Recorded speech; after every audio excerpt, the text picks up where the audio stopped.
ನೀರಲ್ಲಿ ಕೈಗಳನ್ನ ಏನು ತೊಳ್ಸ್ಕೋಬೇಕು. ಆಮೇಲೆ ಸಾಬೂನಿನಿಂದ ಬೇಸು ಕೈಗೆಲ್ಲ ಹಚ್ಕೋಬೇಕು. ಹಚ್ಕೊಂಡ್ ಐತಲ್ಲ ಅಂಗೈಯಿಂದ ಅಂಗೈಗೆ, ಅಂಗೈಯಿಂದ ಹಿಂಗೈಗೆ, ಬೆರಳಿನ ಮಧ್ಯೆ, ಬೆರಳಿನ ತುದಿಗೆ, ಹೆಬ್ಬೆರಳಿಗೆ, ಮಣಿಕಟ್ಟಿಗೆ, ಇದೆಲ್ಲ ಹಿಂಗ್ ತಿಕ್ಕೊಂಡ್ಮೇಲೆ ನೀರೈತಲ್ಲ ರನ್ನಿಂಗ್ ವಾಟರ್ ಇದ್ರಪ್ಪ ಇಲ್ಲಿ ಬರ್ತಿರ್ತಾವಲ್ಲ ನೀರು ಅಲ್ಲೆಲ್ಲ ಕೈ ಇಡ್ಬೇಕು. ಇಲ್ಲಕ್ಕೆ ಯಾರೋ ಒಬ್ರು ಹಾಕಿದ್ರೆ ಹಿಂಗ ನೀರೈತಲ್ಲ ಹಿಂಗ ನೇರವಾಗಿ ಈ ಕೈಗಳ ಮುಖಾಂತರವಾಗಿ ಐತಲ್ಲ ಇದು ಮುಂಗ ಐತಲ್ಲ ಇಲ್ಲಿ ಅಲ್ಲಿಗೆ ಹೋಗ್ಬೇಕು. ಆ ಕಡೆ ಹೋಗಿ ನೀರು ಹಿಂಗ್ ಬಿಡ್ಬೇಕು. ಈ ಕಡೆ ಮೊಣಕೈಗೆ, ಈ ಕಡೆ ಮೊಣಕೈ ಹಿಂಗ್ ನೀರು ಬಿಡ್ಬೇಕು. ಯಾಕಂದ್ರೆ ಇಲ್ಲೇ ಬಿದ್ರೆ ಏನಾಗತ್ತ ಮತ್ತೆ ಹೊಲಸೆಲ್ಲ ಇಲ್ಲೇ ಸ್ಟೇಕರ್ ಆಗತ್ತ.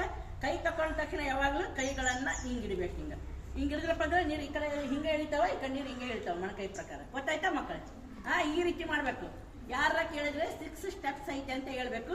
ಇದೇ ವಿಧಾನದಲ್ಲಿ ನೀವು ಕೈ ತೊಳೆದ್ರೆ ಏನಾಗುತ್ತಾ ನಮ್ ಬರ್ತಕ್ಕಂಥ ಕಾಯಿಲೆಗಳು ಇದಾವಲ್ಲ ಯಾವ ಬರ್ತಾವಂದ್ರೆ ಇದರಿಂದ ರೋಗಗಳು ಟೈಫಾಯ್ಡ್ ಬರ್ಬೋದು, ಜಾಂಡೀಸ್ ಬರ್ಬೋದು, ಅತಿಸಾರ ಬೇದಿ ಬರ್ಬೋದು. ಇವೆಲ್ಲ ಕಾಯಿಲೆಗಳನ್ನ ತಡೆಗಟ್ಟಬೇಕಾದ್ರೆ ನಾವೇನೈತಲ್ಲ ಕೈಗಳನ್ನ ಶುಚಿಯಾಗಿ ತೊಗೊಬೇಕು.